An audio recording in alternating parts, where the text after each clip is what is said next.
ایک عورت پھٹے پرانے کپڑوں میں میرے سامنے آ کر کھڑی ہو گئی۔ اس کا حال بہت عجیب سا تھا۔ اس کے پیچھے پیچھے میرا چوکی دار بھی تھا۔ کہنے لگا، صاحب، میں نے اس عورت کو بہت روکنے کی کوشش کی اور بتایا بھی کہ دفتر میں کوئی نہیں ہے، لیکن اس نے میری ایک نہ سنی۔ وہ عورت روتے ہوئے میرے قدموں میں بیٹھ گئی۔ کہنے لگی، وکیل صاحب، آپ تو بہت ہی نامی گرامی وکیل ہیں، میری بھی کچھ مدد کر دیجیے۔ وہ روتے ہوئے میرے آگے گڑ گڑا رہی تھی اور اس کی حالت دیکھ کر مجھے اس پر رحم آ گیا تھا۔ میں نے اشارے سے چوکیدار کو کہا کہ ٹھیک ہے، تم جاؤ۔ میرے اشارے پر چوکیدار باہر چلا گیا تو میں نے اس عورت سے کہا کہ بی بی اٹھ جائیں اور کرسی پر بیٹھ جائیں، میں آرام سے آپ کی بات سن لیتا ہوں۔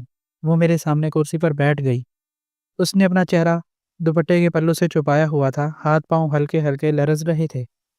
پھر وہ کہنے لگی کہ صاحب، بہت مجبوری میں یہاں تک آئی ہوں، مجھے آپ سے بڑی امید ہے۔ میں نے سنا ہے کہ آپ غریبوں کے کیس بہت کم فیس میں اور پوری ایمانداری سے لڑتے ہیں۔ میں بھی ایک غریب اور دکھی عورت ہوں، میرے ساتھ بہت بڑا ظلم ہوا ہے، اس لیے مجھ پر رحم کر دیجیے اور میرے لیے آواز اٹھائیے۔ اس کی بات سنتے ہوئے میں نے کہا، ٹھیک ہے بی بی، آپ بتانا شروع کریں کہ آپ کے ساتھ کیا ہوا ہے۔ جہاں تک ممکن ہو سکا میں آپ کا ساتھ دوں گا۔ میری نگاہیں اس کے وجود پر جمی ہوئی تھیں۔ وہ نہ صرف گوری چٹی اور خوبصورت تھی، بلکہ کوئی ایسی بات تھی کہ میں اس پر سے نظریں نہیں ہٹا پا رہا تھا۔ پھر میں نے سختی سے اسے ہدایت کی کہ وہ ایک لفظ پوری طرح سچائی کے ساتھ بولے اور ساتھ ہی ٹیپ ریکارڈر آن کر کے اپنے سامنے رکھ دیا۔ میں اس کی ہر بات ریکارڈ کرنا چاہتا تھا۔ وہ دھیرے دھیرے اپنے بارے میں بتانا شروع ہوئی۔ آنسو پوچھتے ہوئے اس نے اپنی کہانی سنائی اور ساتھ ساتھ وہ کہانی ٹیپ ریکارڈ میں بھی ریکارڈ ہوتی چلی گئی۔ وہ کہنے لگی، میرا نام شازیہ ہے، میری شادی میرے گھر والوں نے اپنی پسند سے کروائی تھی، ہماری ارینج میرج تھی، لیکن میں نے اپنے شوہر کی خدمت اور وفاداری میں کوئی کمی نہ چھوڑی۔ میں دن رات اپنے شوہر کی خدمت کرتی، اس کا خیال رکھتی، اس کی ماں کا بھی بہت خیال رکھتی، لیکن اس کی ماں اپنے بیٹے کے پیچھے میرے ساتھ بہت برا سلوک کرتی، مجھے مارتی پیٹتی، برا بھلا کہتی، یہاں تک کہ اس کی ماں کی وجہ سے ہی میرے 2 حمل بھی ضائع ہو گئے ہیں۔ میں اولاد کے لیے بھی ترس رہی تھی اور ساتھ ساتھ اس کی مار بھی کھا رہی تھی، لیکن یہ سوچ کر خاموش تھی کہ میرا شوہر ایک نیک اور اچھا انسان ہے اور وہ مجھ سے محبت کرتا ہے۔ اور یہ بات سچ بھی ہے کہ شروع میں میرے شوہر نے میرا بہت خیال رکھا، لیکن پھر آہستہ آہستہ میری ساس نے میرے شوہر کو بھی اپنی باتوں میں پھنسا لیا۔ میرا شوہر مجھے بدکردار کہتا، مارتا پیٹتا، میرا گھر سے باہر نکلنا تک بند کر دیا گیا۔ 2 وقت کی روٹی کے لیے میں ترستی، اکثر تو بیماری میں بھی گھر کے کام کاج کرتی، پھر بھی میں اپنے شوہر کا گھر نہ چھوڑا، یہ امید رکھی کہ ایک نہ ایک دن میری خدمت اور وفاداری سے سب کچھ ٹھیک ہو جائے گا۔ لیکن شاید یہی میری سب سے بڑی غلط فہمی تھی۔ میری 4 سال کی ریاضت بیکار گئی اور میرے شوہر نے بالآخر مجھے دھکے مار کر گھر سے نکال دیا اور ساتھ ہی زبانی طلاق بھی دے دی۔ میں نے اس ستم کو خود پر بڑی مشکل سے برداشت کیا۔ روتے پیٹتے اپنے گھر پہنچی تو میرے گھر والوں نے بھی مجھے میرے گھر میں جگہ نہ دی، کیونکہ میرے ماں باپ نہیں تھے اور بھائی بھابھی تھے جن کے لیے میں بوجھ تھی۔ میں ایسے ہی ایک چھوٹے سے کرائے کے مکان میں رہنے لگی، لوگوں کے گھروں کا کام کاج کرنے لگی۔ میں نے ہر دکھ اور ظلم کو برداشت کر کے اپنی زندگی کو آگے بڑھانا شروع کیا تھا کہ ایک ہفتہ پہلے میرا شوہر میری چوکھٹ پر آ کر کھڑا ہو گیا، کہنے لگا، گھر واپس چل۔ میں نے اسے انکار کیا، کیونکہ اب میں واپس کیسے جا سکتی تھی جبکہ وہ مجھے طلاق دے چکا تھا۔ لیکن اس نے مجھے بالوں سے پکڑ لیا اور کہنے لگا، میں نے تجھے طلاق نہیں دی، میرے ساتھ واپس چل، تو میری بیوی ہے۔ یہ کہہ کر اس نے مارا پیٹا اور مجھے گھسیٹنے لگا۔ محلے والوں نے میری مدد کی اور اس طرح میں نے خود کو لوگوں سے اس سے آزاد کروا لیا۔ لیکن اب وہ روزانہ میرے گھر کے دروازے پر آ کر ہنگامہ کرتا ہے اور کہتا ہے کہ تو میری بیوی ہے اور تجھے میرے ساتھ چلنا ہوگا۔ دراصل اس کی ماں بہت بیمار ہے اور اسے اپنی ماں کی خدمت کے لیے ایک ملازمہ چاہیے، اور چونکہ اس نے مجھے زبانی کلامی طلاق دی تھی، اس لیے میرے پاس طلاق کا کوئی ثبوت نہیں ہے اور اسی بات کا وہ فائدہ اٹھا رہا ہے۔ میں عدالت سے انصاف چاہتی ہوں، میں چاہتی ہوں آپ میرا مقدمہ لڑیں، اس شخص سے مجھے طلاق کے کاغذات بنوا کر دیں۔ دراصل اس نے حق مہر میں اپنا گھر میرے نام لکھا تھا، اسی لیے وہ نہ ہی مجھے طلاق کے کاغذات دے رہا ہے اور نہ ہی اس نے مجھے طلاق دی ہے۔ اس بات کو قبول کرنا چاہتا ہے کیونکہ ایسا کرنے سے اس کا گھر میرے نام ہو جائے گا۔ مجھے گھر کی لالچ نہیں ہے، لیکن میں بس اب آزادی چاہتی ہوں اور یہ طلاق آپ مجھے دلوائیں گے۔ ساتھ ہی میں اپنے شوہر اور اپنی بوڑھی ساس کو سزا کاٹتے ہوئے دیکھنا چاہتی ہوں۔ جو کچھ انہوں نے میرے ساتھ کیا ہے، بدلے میں ان کے ساتھ بھی ایسا ہی ہونا چاہیے۔ وہ جس انداز میں رو رہی تھی، میرا دل پسیج گیا تھا۔ اس نے اپنے ہاتھوں پر لگے چوٹوں کے نشان بھی مجھے دکھائے تھے، گہرے گہرے انگلیوں کے نشان اس کی بات کی گواہی دے رہے تھے۔ پھر اس نے اپنا چہرہ دوپٹے سے آزاد کروایا تو اس کے منہ پر بھی کافی خروچوں کے نشان تھے، لیکن ان زخموں کے باوجود بھی اس کا چہرہ چودھویں کے چاند کی طرح چمک رہا تھا۔ وہ آہستگی سے کہنے لگی، اگر آپ کہیں گے تو میں اپنے محلے والوں کو لا کر یہ بات ثابت کر دوں گی کہ اس شخص نے مجھے کس طرح میرے گھر سے کھینچ کر باہر نکالا تھا۔ یہ کہتے ہوئے وہ پھر سے رونے لگی تھی اور میں گہری سوچ میں پڑ گیا تھا۔ میں نے اس کے کاندھے پر ہاتھ رکھا، پانی کا گلاس اسے پلایا اور بہت غور سے اسے دیکھتے ہوئے کہا کہ ٹھیک ہے، کل تم مجھے اپنے ہسپتال سے کے کاغذات جس میں تمہارا حمل ضائع ہوا ہے یا ظاہر ہوا، اور ساتھ ہی تمہارے شوہر نے جو کچھ کیا ہے اس کے لیے 2 گواہ لے کر میرے دفتر میں چلی آنا۔ میں خود تمہارا کیس فائل کر دوں گا۔ طلاق کے کاغذات بھی تمہیں ملیں گے اور تمہارا حق مہر بھی۔ ایک بار مجھے یقین ہو جائے کہ تم سچ کہہ رہی ہو تو پھر میں ہر ممکن کوشش کروں گا کہ یہ کیس تم ہی جیتو۔ میں نے اپنے طور پر اسے پوری تسلی دی تھی اور ساتھ ہی اپنا والیٹ کھول کر کچھ پیسے نکال کر اس کے ہاتھ پر رکھ دیے تھے۔ اس نے پیسے لینے سے انکار کر دیا تھا، کہنے لگی میں لوگوں کے گھروں میں کام کر کے گزارا کر لیتی ہوں، ویسے بھی اکیلی ہوں، میرا زیادہ خرچہ نہیں ہے، بس میں آپ کی زیادہ فیس ادا نہیں کر سکتی۔ اور پھر وہ ہاتھ جوڑتے ہوئے مجھ سے ایک بار پھر مدد کی درخواست کرتے ہوئے باہر کی جانب نکل گئی۔ میں نے اپنا سامان اٹھایا اور سوچنے لگا کہ کتنا ظالم معاشرہ ہے، مرد آخر کب تک عورت پر ظلم کرے گا؟ بیچاری کے ماں باپ نہیں ہیں، کیا یہ اس کا گناہ ہے جو اس کے ساتھ اتنی زیادتی ہوئی؟ اپنے دل میں اس کی تکلیف محسوس کر رہا تھا، اس کی چوٹوں کے نشان بالکل واضح تھے، اس لیے مجھے یقین تھا کہ وہ سچ کہہ رہی ہے۔ پھر میں نے راستے سے اپنی ماں کا سالگرہ کا کیک خریدا اور گھر پہنچا تو میری بیوی اور ماں دونوں ہی منتظر تھے۔ بیوی ناراضگی سے کہنے لگی، آج آپ نے پھر دیر کر دی ہے، آپ کو کتنی بار کہا ہے شامیر وقت پر آیا کرے نا۔ اماں کب سے آپ کا انتظار میں بیٹھی ہیں، پتہ ہے نا اماں کو وقت پر کھانا کھانا ہوتا ہے۔ میری بیوی کو مجھ سے کہیں زیادہ میری ماں کی فکر تھی۔ میری ماں مسکرا کر کہنے لگی، کوئی بات نہیں، کام میں پھنس گیا ہوگا، چلو پہلے کھانا کھاتے ہیں، بعد میں کیک کاٹیں گے۔ میری ماں کو بھی پتہ تھا کہ میں ہر حال میں ان کے لیے کیک لے کر آیا ہوں۔ ہم نے کیک فریج میں رکھا اور کھانا کھانے بیٹھے تو میری ماں کہنے لگی، کیا ہوا، کچھ پریشان لگ رہے ہو؟ میں دراصل اس عورت کے بارے میں سوچ رہا تھا اور پھر مجھ سے رہا نہ گیا تو کھانا کھاتے کھاتے ہی میں نے اماں کو ساری تفصیل سنا ڈالی۔ میری بات سن کر اماں کو بھی بہت افسوس ہوا، کہنے لگی، ہاں بیٹا، کبھی کبھی مرد بہت ظالم ہو جاتا ہے لیکن ہمیشہ ایسا نہیں ہوتا، اس لیے جو بھی کرنا سوچ سمجھ کر کرنا۔